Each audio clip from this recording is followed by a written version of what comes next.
কেন বাংলাদেশের নির্বাচন একজন নারীর শোতে আজকে এটা পর্যবেসিত হয়েছে। আর কিছু লাগে এটা?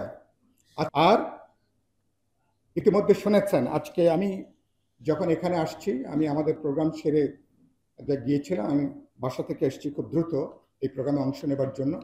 আমাকে একজন একটা খবর পাঠিয়েছেন, লিঙ্কটা হচ্ছে বিবিসি আজকে তারা একটা খবর তারা দিয়েছেন, তার শিরোনাম করেছেন হোয়াই বাংলাদেশের election has become a one women show. কেন বাংলাদেশের নির্বাচন একজন নারীর শোতে আজকে এটা পর্যবেসিত হয়েছে। আর কিছু লাগে এটা?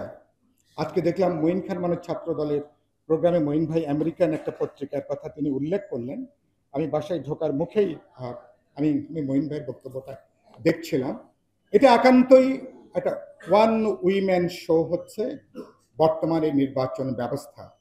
তার দম্ভ, তার জেদ, তার অহমিকার জন্য গোটা দেশকে আজকে ভয়াবহ বিপদের মধ্যে আজকে নিয়ে যাওয়া হয়েছে।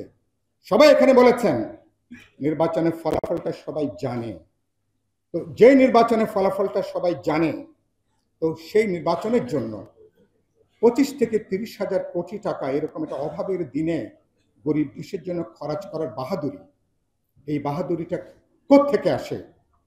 নানা ধরনের চাপ আজকে তৈরি হয়েছে। মানুষ এই নির্বাচনকে মানুষ প্রত্যাখ্যান করেছে, বর্জন করেছে।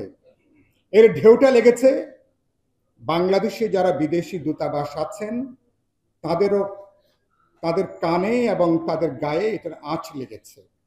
আমি আজকে গণতন্ত্র মঞ্চের সমাবেশে সকালে বলেছি, আজকে কয়েকটা জনপ্রিয় জাতীয় দৈনিকে আজকে খবরটা বের হয়েছে। দূতাবাস থেকে তারা যে রিপোর্টটা দিয়েছেন বাংলাদেশের নির্বাচনের সর্বশেষ পরিস্থিতি কি, তারা সেটাকে বলছেন তারা এটা কোনো ন্যাশনাল ইলেকশন হিসাবে আখ্যায়িত করতে পারেননি। স্ব দেশের সরকারের কাছে দূতাবাস থেকে তারা যে রিপোর্টটা দিয়েছেন সেই রিপোর্টে কোনো জাতীয় নির্বাচন হিসাবে কূটনীতিকরা অনেকেই আখ্যায়িত করতে পারেননি। তারা বলেছেন এটা স্পেশাল ইলেকশন অপারেশন, অর্থাৎ একটা বিশেষ নির্বাচনী তৎপরতা। এটা কোনো জাতীয় নির্বাচন নয়, যে নির্বাচনের মধ্য দিয়ে নাগরিকদের তাদের জনপ্রতিনিধি নির্বাচনের কোনো বিষয় নেই। আমরা যেটাকে বলি নির্বাচন, নির্বাচন খেলা, কেউ বলছেন দামি নির্বাচন, পাতানো নির্বাচন, সাজানো নির্বাচন, কেউ বলছেন পরিবারের মধ্যে আগামী 5 বছর 300 আসনের মধ্যে কারা কোন আসনে বরাদ্দ নেবেন, পত্তনি নেবেন, তার একটা বন্দোবস্তের জন্য।